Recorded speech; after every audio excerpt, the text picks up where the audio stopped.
nama aslinya adalah Onelius Randy Tanjaya. Iya betul. Sebelum menjadi Muslim, beliau juga mengajar banyak pendeta. Peran saya lebih dari pendeta-pendeta, Pak. Ya, kebetulan saya memang mengajar pendeta-pendetanya. Jadi saya disebut guru besarnya pendeta ya. Kemudian terus ya saya sudah khotbah ya. Sejak SMP. SMP ya. Artinya mengajar keagamaan ya, bukan mengajar ilmu umum ya. Bukan ilmu keagamaan ya. Pernah studi teologi? Pernah ya. Resmi ya, sekolah tinggi itu. Resmi ya. Di cabangnya Nomensen Medan ya. Itu STH, MTH. Sampai master ya teologinya. Masya Allah. Ya, cuman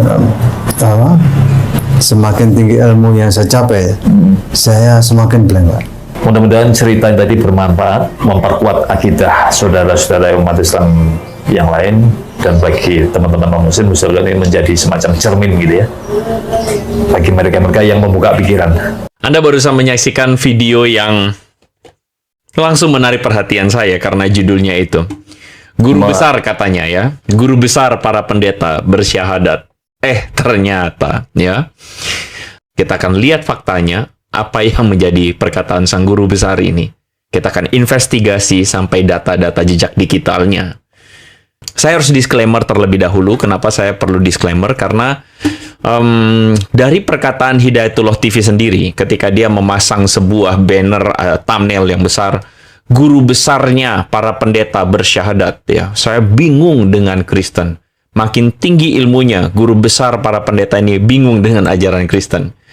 Mereka terus-menerus menggunakan video-video dari para mu'alaf dan kemudian orang-orang yang keterusan jadi sorotan ya, udah mu'alaf, pindah, lalu kemudian jadi sorotan, dielu-elukan jadi pahlawan karena bisa ngomongin soal Bible, sok-sokan S1, S2, S3, tapi kemudian ngomongnya ngelantur, tapi karena mendapatkan pujian dari, sebagian umat muslim, tidak semua ya, sebagian dari umat muslim yang merasa bahwa, oh ini memperkuat akidah Islam. Mereka jadi keterusan. Sampai hari ini, hal-hal seperti ini tidak mendapat respon dari pemerintah dan tidak mendapat respon dari orang-orang yang seharusnya berwenang. Jadi itulah sebabnya kenapa orang Kristen, kami membuat video seperti ini untuk respon sosial kami. Karena kami tidak melakukannya melalui jalur hukum dan sebagainya. No, kami tidak ingin membuatnya jadi aneh dan runyam. Tapi kami menjadikannya sebagai respon sosial, gerakan sosial kami untuk memberikan jawab hak kami untuk memberikan atau meluruskan apa yang menjadi framing buruk dari kalian. Karena itu jangan salahkan kalau misalnya kami kemudian menyatakan dan mengekspos hal-hal yang Anda lakukan secara keliru. Oke, kita masuk ke pembahasannya ya. Nama aslinya adalah Onelius Randy Tanjaya ya. Dia mengaku sebagai guru besar para pendeta. Kita merasa aneh nggak sih dengan semua perkataan dia? Aneh ketika dia mengatakan dia ini aktif di gereja Pentakosta dulunya sejak SMP, bahkan dia mengatakan bahwa sejak SMP dia sudah mengajar.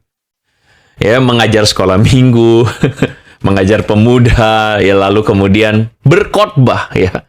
Bagi saya ini klaimnya luar biasa ini, berkhotbah.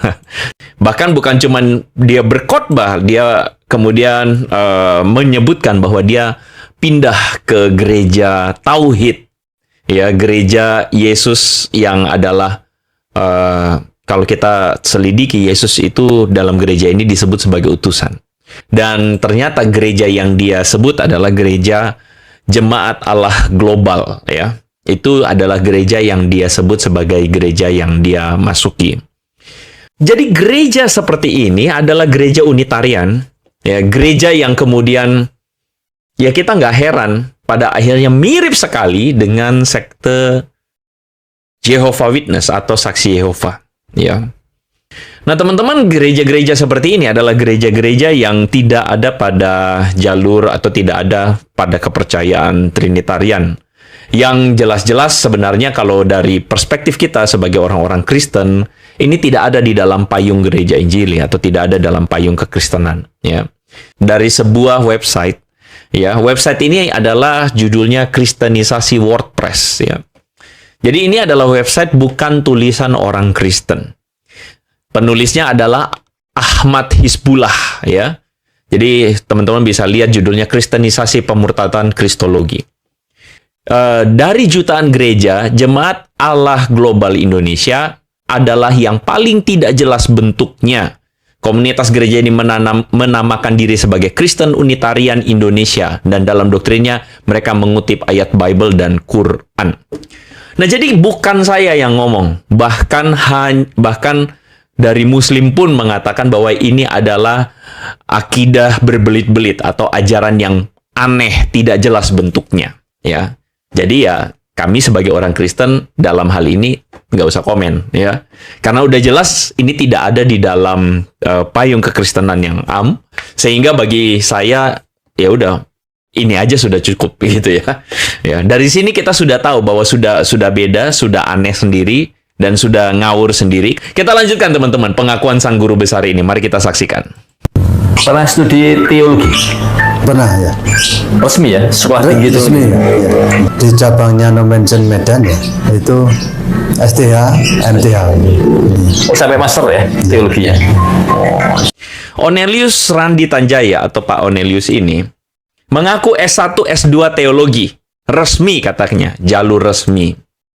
Anda telah menyaksikan konspirasi klasik dari orang-orang yang mengaku sebagai mantan pendeta, mantan calon pastor, mantan apalagi kardinal lah, mantan uskup kalau perlu lah. Belum ada aja yang ngaku mantan paus ya. Nah, ini investigasi ini adalah satu hal yang saya sudah kumpulkan informasi dan kita akan menguji apakah kesaksian dari sang guru besar pendeta ini bisa dipercaya atau tidak. Teman-teman siap?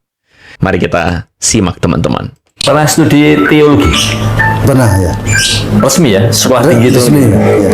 Oh, sampai lulus? Iya. Iya. Di mana itu dan gelarnya apa tuh? Di cabangnya Nomensen Medan ya, itu STH, MTH. Oh, sampai master ya teologinya? Oh, Masya Allah. Di sini, di Batu atau di mana? Ada cabang Batu, cuman pusatnya di Medan. Oh, berarti kalau lulusan Sekolah teologi Joshua. Ya. Oh, gitu. Bukti-bukti otentik Mas Randy tadi lulusan ST tadi itu masih ada ya ijazah dan sebagainya? Kayaknya sudah Nggak terus? sudah sudah lupa sampai apa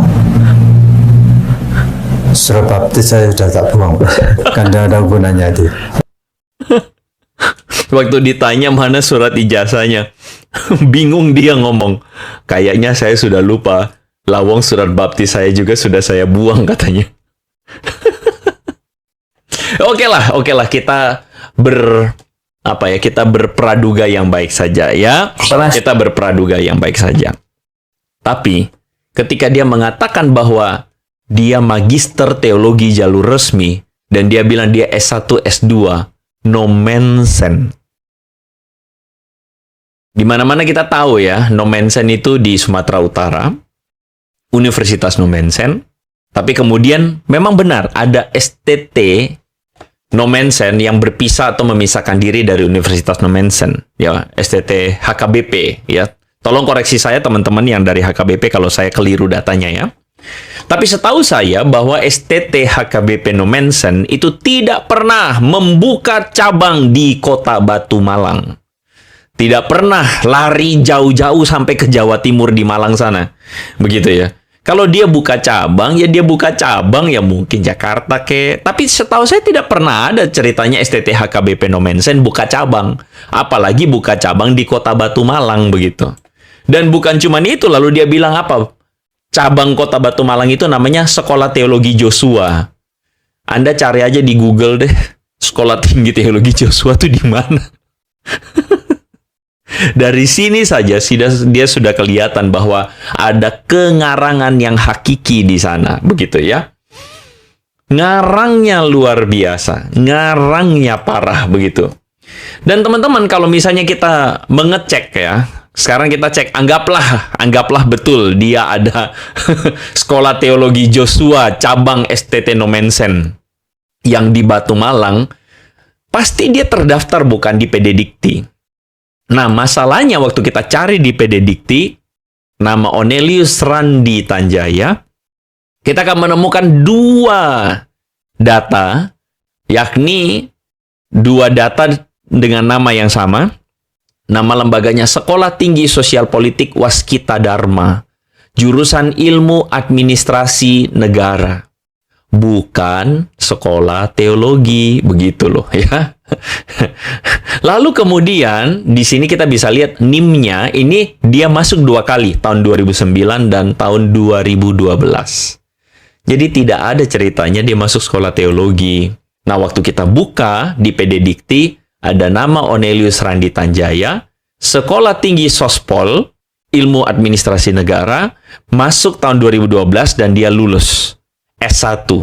Jadi itu adalah sekolah atau jejak sekolahnya, akademiknya Bapak Onelius Randi Tanjaya. Nah, Pak Onli, dia namanya siapa? Onelius ya. Pak Onelius Randi Tanjaya ini, dia mengaku sebagai guru besar para pendeta ya. Dari sini harusnya kita sudah langsung sangat curiga kan. Ini apaan ini? Apa ini? Ketika dia ngomong udah ngelantur begitu dan ini ngomong teologinya saja sudah salah-salah. Akhirnya kita kan curiga. Apa maksudnya dia guru besar begitu ya? Guru besar apa begitu? Nah, mari kita dengarkan perkataan si guru besar ini ya. Nah, ceritanya kemudian jadi guru pendeta tadi itu. Ya, saya pas mungkin atau pas nggak ada guru ya, atau entah situasi bagaimana, terus saya kok diminta untuk mengajar mereka ya. Yang meminta kalangan gereja atau pemerintah atau Apa lembaga misi ya? lembaga misi? Ya. Saya masuk lembaga bahasa, ternyata saya sana mengajar pendeta-pendeta muda dari luar negeri, pendeta misi. Yang lama saya pendeta-pendeta Amerika ya. Ya. Aduh, kacau. Saya mendapatkan data dari Malang Post 20 November tahun 2013, which means kurang lebih 10 tahun lalu. Ada sebuah artikel yang mengangkat tulisan judulnya Onelius, penerjemah misionaris gereja yang mualaf. Di sini jelas-jelas namanya Onelius Randi Tanjaya. Dan saya berani katakan ini orang yang sama. Pak Onelius Randi Tanjaya ini sudah pernah masuk koran Malang Post sebagai penerjemah misionaris gereja yang mualaf. Dan kita melihat bahwa Onelius Randi Tanjaya dalam cerita atau berita di Malang Post ini bertahun-tahun menjadi penerjemah misionaris gereja. Jadi dia itu adalah penerjemah kerjaannya. Dan memang dikatakan dia itu telah mualaf. Sebelumnya dia aktif di gereja sebagai, dalam artikel dikatakan pembantu pendeta. Ya. Lalu kemudian dia itu profesi khususnya sebagai guru bagi para pendeta dalam dan luar negeri. Guru apa ya? Guru bahasa. Penerjemah maksudnya gitu loh. Jadi dia ini pekerjaannya adalah penerjemah. Ya, penerjemah bagi orang yang mau ke luar negeri atau mereka yang dari luar, ada misionaris yang datang begitu kira-kira. Jadi dia bukan S1, S2 teologi. Karena S1, S2 teologinya aja udah salah ya. Dari sini kita udah lihat bahwa ini adalah sebuah berita bohong begitu ya. Dan dikatakan saya paling mengajar sebentar dalam ruangan, selanjutnya praktek di luar. Praktek komunikasi maksudnya ya. Jadi dia penterjemah bahasa Inggris bahasa Indonesia. Dan bahkan dikatakan Pak Randi, Onelius Randi ini sejak tahun 2000 Randi menjadi anggota Perserikatan Pemijit Indonesia yang mengamalkan ilmu untuk puluhan bahkan ratusan orang. Jadi ada kemanusiaan lah yang dia lakukan. Jadi dia tidak pernah sekolah teologi. Dia tidak pernah S1, S2 di STT Nomensen, yang katanya sekolah tinggi teologi Joshua, cabang Nomensen Sumatera Utara di Batu. Tapi beliau ini adalah anggota Perserikatan Pemijit Indonesia dan penterjemah. Begitulah kira-kira. Dan ini bukan saya yang tulis, ini adalah arsip Malang Post 20 November 2013. So, sebagai penutup teman-teman ya, sebagai penutup. Mudah-mudahan cerita yang tadi bermanfaat, memperkuat akidah saudara-saudara umat Islam yang lain, dan bagi teman-teman non-muslim misalkan ini menjadi semacam cermin gitu ya, bagi mereka-mereka yang membuka pikiran. Makanya saya bilang saya kasihan sama teman-teman yang muslim. Karena kami orang Kristen hanya bisa kasihan sama kalian yang, mohon maaf, ditipu oleh berita-berita yang seperti ini. Sekali lagi terima kasih untuk semua teman-teman yang sudah bergabung. May God bless you, teman-teman. Thank you for the happiest year of my life.